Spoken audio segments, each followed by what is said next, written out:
আমরা বিলম্ব করব এই তো আমরা চলেছি যে এবার তুমি শান্ত করো কিন্তু বন্ধু আমরা নিশ্চিত স্বপ্ন দর্শন করেছি তাই না এই নিশ্চিত স্বপ্ন সত্যি করার কারণ আমরা চলেছি যে ঈশ্বর চেনে বলো এই ঈশ্বরের কোনো রকমই দেখতে পাও আমি ঢিল চালিয়ে দেখছি কোথায় গিয়ে পড়ছে হ্যাঁ যদি কাদায় পড়ে তো ফুট করে উঠবে আচ্ছা আর যদি জলে পড়ে তো ডুব করে উঠবে আচ্ছা ঠিক আছে হ্যাঁ হ্যাঁ ঠিক আছে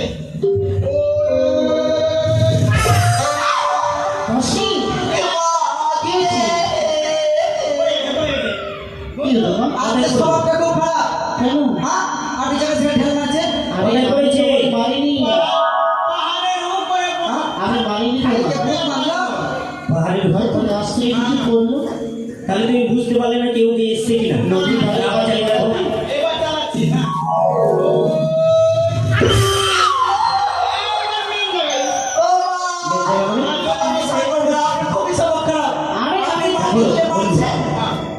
এদিকে সবাই যখন আমরা ছুটে এসেছি চেয়ে দেখো কত সুন্দর ভাবে রমণী এদিকে সবাই স্নান করে ও তুমি কে বলো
দেখো ওই রমণী আমাদের সঙ্গে কথা বলে কিনা। অপন করে কেন বলছো কে সে? আমাকে দেখছে মনে হয়। চুপ করো। কে তুমি? আমাকে চিনতে পারলে না? না কে? আর তোমার নিশ্চিত স্বপ্ন দিয়ে চোখে চলে এসেছি ঈশ্বর। কি না? আমার না, আমার নাম হচ্ছে সুমন দুর্লভ। তার নাম? পিতার নাম হচ্ছে চন্দ্রমণি সোনাগর। বাড়ি কোথায়? সখা, ওরা না, চিনতে পারলে? ওরা দুজন দাঁড়াও। ওরা দুজন মা বেঁধে এসছে। মানে হ্যাঁ, পালিয়ে তো। কেন? আমি ভাগলাম, মা বেঁধে এসছে। আমার বাড়ি চম্পক। চম্পকনগর? হ্যাঁ, তোমার পিতার নাম চন্দ্রমণি সোনাগর। ও, এটা তাহলে কে? আমি একবার ভয় পেয়ে গেছিলাম জানো। কতদিন থেকে ভেবেছিলাম যে তোমার বাড়ি যাব, ওই চম্পকনগর। রানী মা আমাকে যে বলেছিলেন, হ্যাঁ গো মা, তোমাকে বলেছিলাম না? যে রাজার পাঠা হয়েছিল। আরে পুত্র সদরিটাই সন্তান। হ্যাঁ, ওটাই, হ্যাঁ। শোনো শোনো, বলো বলো বলো। তুমি আমায় সুন্দরী বলো না, লোকে শুনলে খারাপ হবে। কেন? আমি তোমার মামিমা। মামিমা? হ্যাঁ, কে আমার মামিমা? আমি তুমি। হ্যাঁ, আর যদি সত্যি তুমি আমার মামিমা হতে মনে করতো, এই চন্দ্রমণি আমার মামিমা বলে কেউ নেই। তুমি আমার নিশ্চিত স্বপ্ন দিয়েছো বলে ছুটেছি যে ঈশ্বর বলে, নচিত আমি দিদিশ্বর বলে আসতাম না। আমার মনে আর হয় যদি সংসার তুমি আমার সামনে করে দাও, হ্যাঁ, আমি তোমার কাছ থেকে জোর করে কেড়ে নিতে বাধ্য। ও রাস্তা ছেড়ে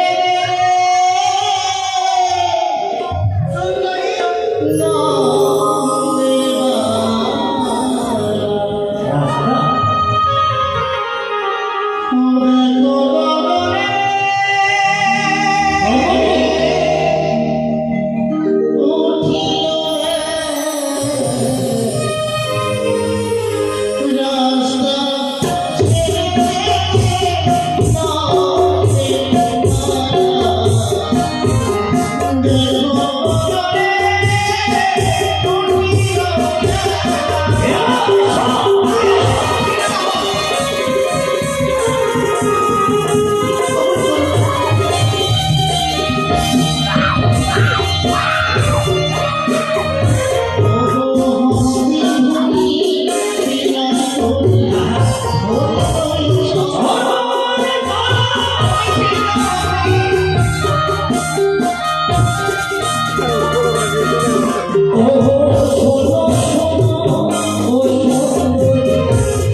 Oh,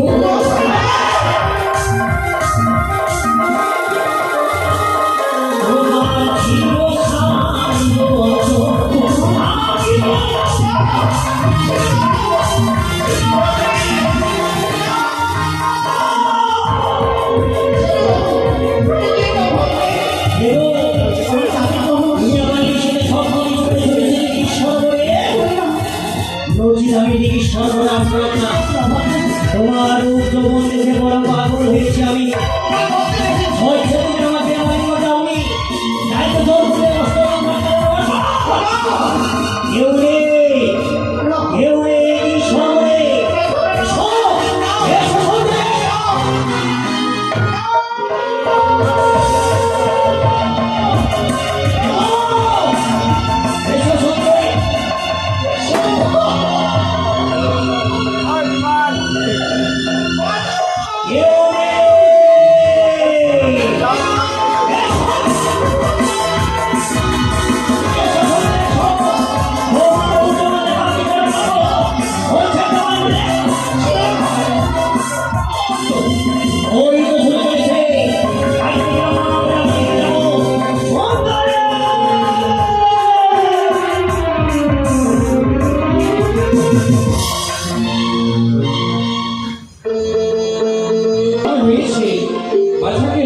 বাছাকে গুরু আলোয় পাঠাওয়া কিন্তু দাসীকে রান্না করতে বলেছি দাসী মা রান্না বান্না হয়েছে রান্না বান্না হয়ে গেছে কিন্তু লক্ষ্য এখন পর্যন্ত ঘুম ভাঙেনি নাকি সে বন্ধ করতে পারবো না তার বন্ধু কই কোথায় খেলাধুলা করছে হয়তো নগরী নগরী দাসী, নগরী চম্পকের যুবরাজ এইভাবে দুষ্টুমি করতে পারবে আমি কোনোদিন ভাবিনি। ভেবেছিলাম চম্পকের যুবরাজ ওই সৌদাগরের পুত্রকে দর্শন করতে যাব।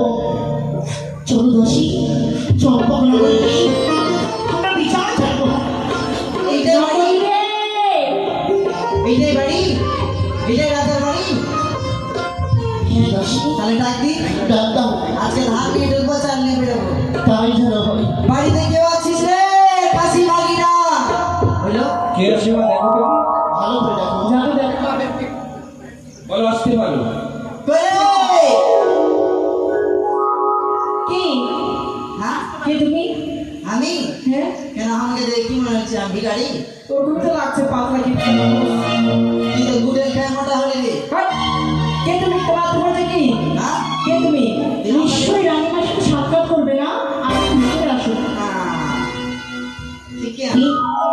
দাসী, আসেন আরে বৌদি তুমি হ্যাঁ আমি বৌদি না বললেই পারতে, বৌদি না বলি আমায় বৌমা বলে ডাকতে বেশি খুশি হতাম। তোমার কি মাথা খারাপ হয়ে গেছে কেন? তুমি আমার যেসব ভ্রাতার সধর্মী আমার সম্পর্কে বৌদি সন্তান জন্ম দিয়েছো না পুত্র জন্ম দিয়েছো? ও আমার ছেলের কথা বলছো বলতে পারো পুত্র সন্তান জন্ম দিয়েছো। খেলাধুলা করতে কি হবে খেলাধুলা, খেলাধুলা কি করতে গেছি জানো? হবে তার মনের মার সাথে খেলাধুলা করতে গেছি।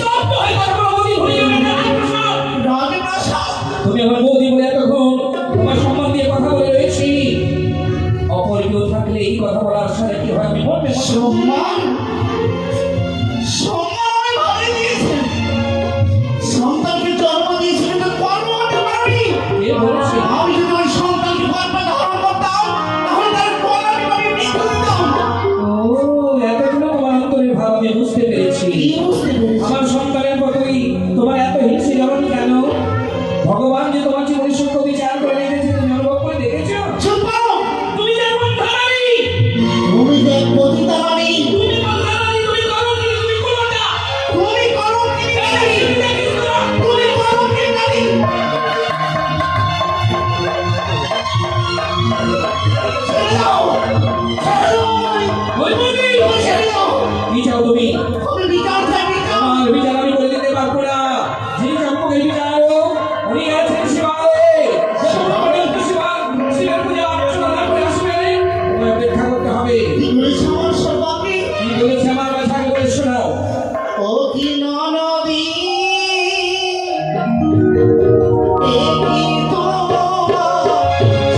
আমাকে ভাবতে আমার লাগছে বুঝি আমার রাখা এখনো ছোট আর রাশিকায় যদি হস্তরোপণ করা যায় এখনো মাতৃ দুগ্ধের গন্ধ বেরিয়ে আসে। আমিও জানি, আমিও ভেবেছিলাম পুত্র সন্তান লক্ষ্মী ধরে মুখের থেকে দুধের গন্ধ বেরোয়নি, কিন্তু এত দুষ্টুমি করতে পারে আমি আগে ভাবিনি। তুমি যদি বিচার পেতে চাও তোমাকে অপেক্ষা করতে হবে। আমি অপেক্ষা করবো।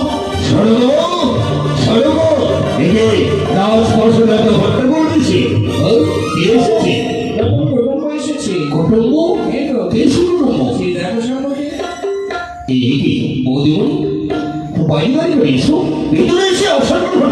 আমি বসতে আসিনি মহারাজ, আমি বিচার চাইতেছি। বিচার সত্যি কথা বলেছি। সেই দেখে আমার সর্বাঙ্গ, এখানে অবশ্য কে করেছিল তোমার? আমি যদি বলি লক্ষ্মী তো বলতে পারে কি বলছো তুমি? লক্ষ্মী তুমি এমন অবস্থা করবে, এই কথা বলতে তোমার লজ্জা করলো না? কিন্তু আমার শাড়ির উজ্জ্বল হয়ে আমি বিশ্বাস করি না সন্তান আমার বয়সের হবে, সে কিছুতেই এখানেও আচরণ করতে পারে। শুধু তাই নয়, তবে লক্ষ্মী তো আমার গলার মালা ছিঁড়ে দিয়েছে, আর আমার হাতের মালা ছিঁড়ে দিয়েছে। ও শুধু তাই নয়, তবে আমার কাছে লক্ষ্মী ধরে চেয়েছে, কি? আমি নিয়ে ও চুপ করো, চুপ করো বৌদিমণি, চুপ করো। এই তো কি বলছো? লক্ষ্মীন্দর তোমার প্রতি বিশ্বাস হয় না তো? কি করে বিশ্বাস হবে? তুমি না মহারাজ, চুপ করো না বলে আমি বিচার চাইতে এসেছি। আমি জানি পারবে না বিচার করতে, পারবে না। বৌদিমণি, সত্যি যদি আজকে যদি লক্ষ্মীন্দর যদি তোমার প্রতি কোনো অন্যায় করে থাকে, এই সমস্ত বিচারের দায়িত্ব আমি তোমাকে দিলাম।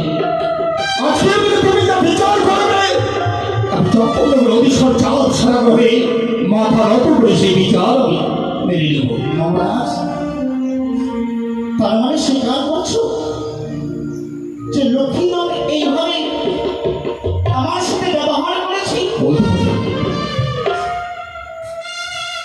যদি বিশ্বাস হয় আমি নিজে বিচার করবো। তুমি তো পিতা, পিতার মায়া মমতা বলো, বিচার করতে পারবে না। লক্ষ্মীধর যখন আমার কাছে গিয়েছিল ওই দেবী সভা বলে, আমি ভেবেছিলাম লক্ষ্মীধরকে দেখে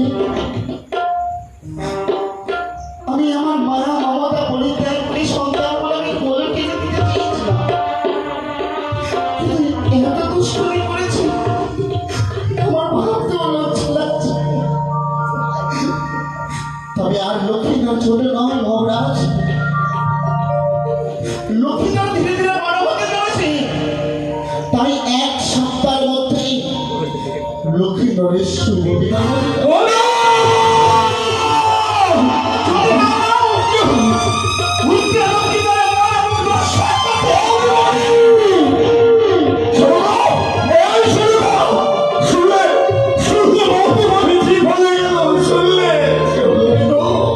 ভেবেছিলাম চিরকুমার করে রাখবো বাছা রক্ষা রেখে, কিন্তু আজ আমার মধ্যে যা অভিশাপ করে গেল, তার অভিশাপ থেকে বাঁচতে হবে আমাদের।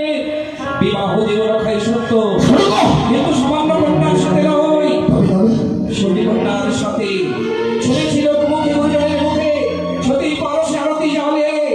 তাই তুমি সাথে করে নিয়ে যাবে কে অষ্টকন্যা লোহকলায় তুমি অষ্টমনে লহর করে কি হয়েছিল যে রমণী সিদ্ধ করে দেবে লোহকলায় আর সাথে বিবাহ দেব দুর্লভ লাখায় বেশ তাই হবে সরকার এই মুহূর্তে তুমি অন্তরে বিশ্বাস করো তবে মাত্র অনবশ্যই ব্যবস্থা করছে হে শিব শম্ভ কেউ যদি শোনাই আমার সন্তান লক্ষ্মীন্দরকে তার অভিমান সরে খুশি ব্যবহার করেছে এই কথা যদি সকল ভূয়া বিন্দু করবে সরে সকল মিলে উচ্চ শিক্ষা দিলে সকল মিলে ওই জগৎ সাধারণ নিত্য বিচারক এই সরকারের নিত্য বিচারটুকু করতে পারে তাই আমি পরীক্ষা করলাম এই মুহূর্তে হস্ত করে নিয়ে যাবো আমি অষ্টকন্যা লোহর গলায় এই পৃথিবীর বুকে যে বাসিন্দা করে দিতে পারে অষ্টকন্যা লোহর গলায় তার সাথে